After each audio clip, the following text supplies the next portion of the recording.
The Greenpeace propaganda campaign from a few weeks ago did not work. It only served to increase Bitcoin's visibility in the public eye. New York Times came next. They also completely failed miserably. Now we're starting to see some propaganda coming out of the White House, and there is a proposal for a 30% tax on Bitcoin mining. Welcome back, everyone. It looks like we are about to see the next leg in the social attack on Bitcoin and Bitcoin mining. Here's an article that came out of MSN. Now, supposedly, there's going to be a blog post coming out of the White House next Tuesday. So we're going to be paying close attention to this. Let's dive into this because this is absolutely terrible. And not that any of us are surprised, right? Not that any of us are surprised, but the narrative that they're using against Bitcoin mining is completely debunked already. And obviously, we're going to show this. But let's take a look because it's just more of the same. It's just more of the same, but this time it's coming out of the White House, right? So Greenpeace failed. New York Times failed. Now the White House is up at bat. Here we go. Biden proposes 30% climate change tax on cryptocurrency mining. I love the climate change narrative because the climate change boogeyman cannot be seen, cannot be touched, and for some reason can only be solved with money. And yet, no matter how much money you throw at the climate change boogeyman, it's never enough. Never enough. It's amazing. I wish I had a climate change boogeyman that I could just summon every time I needed free money out of people. The White House is trying to persuade Congress to pass a 30% tax on the electricity used in cryptocurrency mining in the next federal budget in order to minimize the nascent industry's impact on climate change. Now, I am going to propose this. Constantly, cryptocurrency mining is what is referred to. But let's not make any mistake. The truth is Bitcoin mining. Now, whether or not we want to make the assumption that they are that the words are intentionally hiding that it is Bitcoin only, that's possible. I'd obviously like to think that because I know that nobody's mining any other coin with any type of with any type of massive adoption. So it really is only Bitcoin mining.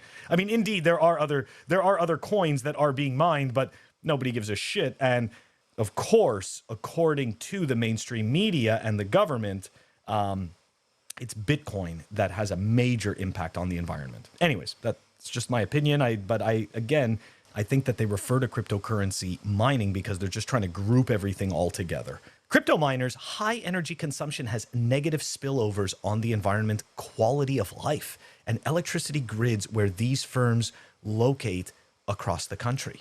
Before I continue, I just want to point out, anybody who has actually mined Bitcoin knows that you are not just going to mine Bitcoin, let's say in the city of Miami, or like in the city of New York or something like that, because the rates over there are extremely high. So what happens to Bitcoin miners is that they are incentivized to go to locations where the demand for the electricity is obviously to the point where the price that they're paying for the electricity is worthwhile for them to mine Bitcoin. So I want people to just step back and remember, if it's not profitable for you to mine Bitcoin, you are not going to mine Bitcoin. So this nonsense that somehow the Bitcoin mining is spilling over into the poor person just trying to pay for their groceries, that's not true. None of that shit's happening. None of that's fucking real. Okay? And you'll notice that they can't actually show you that it's real because it isn't. Anyways, let's continue. The digital asset mining energy excise tax, which the CEA writes is an example of the administration's efforts to fight climate change and reduce energy prices. Now, I just want everyone to take a step back and pay attention. If you're a homeowner, forget it, even if you're not a homeowner, if you're paying rent and you're paying for your utilities, have any of these taxes actually reduced the cost of your energy? I mean, my energy prices have only gone up. So I don't know what these people are doing, but clearly it's not real. Okay, it's not actually happening. Currently, crypto mining firms do not have to pay for the full cost they impose on others. That's right. What is that full cost? Well, we don't know and we can't really show you, but we're sure it exists. In the form of local environmental pollution, higher energy prices, and the impacts of increased greenhouse gas emissions on the climate. Now, Friday, we're going to have Pierre Rochard join us on our weekly episode, and we are going to dive into the greenhouse gas emissions from Bitcoin. Now, I may be mistaken, but I did see a video of Pierre testing to see these emissions in different mining facilities. And as I recall, the mining facilities were somehow cleaner than outside. Again, I could be wrong, but I think that this is total bullshit. And we're going to just zoom out and pivot for a second. And let's take a look at what's really costing a lot, because I think that the government is unfairly targeting Bitcoin. Here we go. This is an article out of the EPA. Transportation counts for 28% of 2021 greenhouse gas emissions. Keep in mind, Bitcoin was already being mined in 2021, and the hash rate had been reaching all-time highs, but yet transportation is what actually uses, and it's worldwide transportation that uses and creates, the most greenhouse gas emissions. Transportation sector generates the largest share of greenhouse gas emissions. Greenhouse gas emissions from transportation primarily come from burning fossil fuels for cars, trucks, ships, trains, and planes. Strange. They're not after going car manufacturers. And they're also not going after the engine manufacturers that don't seem to create some type of a technology which minimizes this. All they come up with are taxes. And who pays those taxes? The majority is the retail person. You and I, us lowly serfs are the ones paying the tax. But again, why isn't the transportation industry being targeted? Why is only Bitcoin mining being targeted? This is what you need to ask yourself. Critics of the proposed tax say the crypto mining industry is being unfairly targeted. Yeah, Bitcoin mining is definitely being unfairly targeted. This puts a clear line in the sand that they do not like the industry.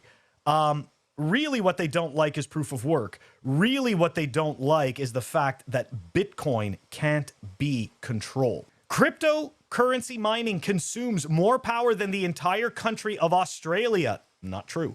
In the US, which is home to roughly 1/3 of crypto mining operations, it accounts for an estimated 0.9 to 1.7 of all the country's electricity use. The energy use is growing rapidly as the crypto industry expands. In the United States, the world's leader in cryptocurrency mining, 34 large-scale Bitcoin mines collectively use as much electricity as nearly 3 million households. 10 of those mines are connected to the energy grid in Texas, and those mines' demand for electricity has led the state grid operators to charge higher prices for all customers to make sure supply and demand are in balance to avoid blackouts. Now, just for perspective, okay, 3 million, there's approximately, as of 2020, okay, 2021, there were 140 million recorded households, okay, across the US. They are saying that the energy use is approximately 3 million of those households, which, if you zoom out, is approximately 2.15 or 2.15% of the total households in the country. 2%. And they're worried about Bitcoin mining, okay? When all transportation takes up approximately 28%. But of course, right, transportation is seen as useful, right? We all know Bitcoin isn't useful. Of course not. Censorship resistance, scarcity, something that the government can't control or stop. That's useless. No. We don't need censorship resistant money that the government can't debase on a whim. No. It's not what we need. We need to be tax cattle. We need to make sure that our value can be stolen from us by the government anytime they want. And like good serfs, we're going to thank them. We're going to thank them and say, I appreciate you looking out for my best interests. Also, just want to point out that we did a clip about the FUD against Texas. We did a clip about the FUD against Texas, and you can clearly see that it is the grid operators that haven't been maintaining the grid. And what's happening is that there is blame being pushed towards the Bitcoin mining industry as though it's their fault. But the reality is mismanagement of funds towards the Texas grid have been the problem for years. Continuing on, the federal government needs to step in and provide some national regulation that reflects the social cost, that right there, reflects the social cost of crypto mining. The tax would be phased in over 3 years, starting at 10% next year, then rising to 20%, then finally 30%. Yeah, those sound like good numbers. Where we see the strains emerging are in these places that are drawing off the grid, where this starts getting noticed at the level of the communities are pushing back and are experiencing consequences of it. An economist on the CEA who spoke on the condition of anonymity told Yahoo News, localities are dealing with it and they're struggling to come up with solutions on their own. Now, I'm going to call absolute bullshit on this because these towns where cryptocurrency, specifically Bitcoin miners set up, they're employing people. They are hiring people. They're hiring people to work in these Bitcoin mining warehouses. So this nonsense about the localities are dealing with it. The last piece I want to point out, if all of these localities are struggling with Bitcoin miners and it's so difficult and they're imposing all of these problems, why can't they actually document anything? Why is there absolutely nothing tangible to back this up? Kind of makes you think. The proposed tax on mining cryptocurrency would generate an estimated 3.5 billion over 10 years. But revenue isn't the point. No, it isn't. It is not the point. According to the CEA, which writes in its forthcoming post that the primary goal of the DAME tax is to start having crypto miners pay their fair share of the costs imposed on local communities and the environment. So look, I am just going to call absolute bullshit on this. That's not why they want to do this. This has to do with levers of control. I know that we say this 1,000 times, but it really is true. Bitcoin cannot be controlled by the government. Nobody can censor your transactions. There really are only 20.999999999 BTC that will ever exist. I know we say 21 million, but it's not really 21 million. It's 20.9999 whatever. That's all that there will ever be. There can't be more of it. So this is actually worrisome to the governments because you see, for years now, the governments have been able to LARP, right? Live action role play every single day and pretend that they're administering the monetary policy and that they've got their finger on the pulse of the economy and blah, blah, blah, and all this wonderful circle jerky bullshit that makes them feel good about themselves. None of that's real. And the problem is that Bitcoin stands in glaring contrast to their disingenuous bullshit. And you can't have that. You can't have that when you're trying to keep everyone in line and you're trying to maintain your power and your control over the system. You cannot have this exit valve. You can't. So what you need to do is demonize it as much as possible. Now, before we wrap this up, I just want to show one other chart here. Came out of Bitcoin Magazine. It's actually a great article that was written by Haas McCook. And he put together all this great information about Bitcoin energy use. And I just want to show this, okay? This is the energy use of Bitcoin versus other industries, okay?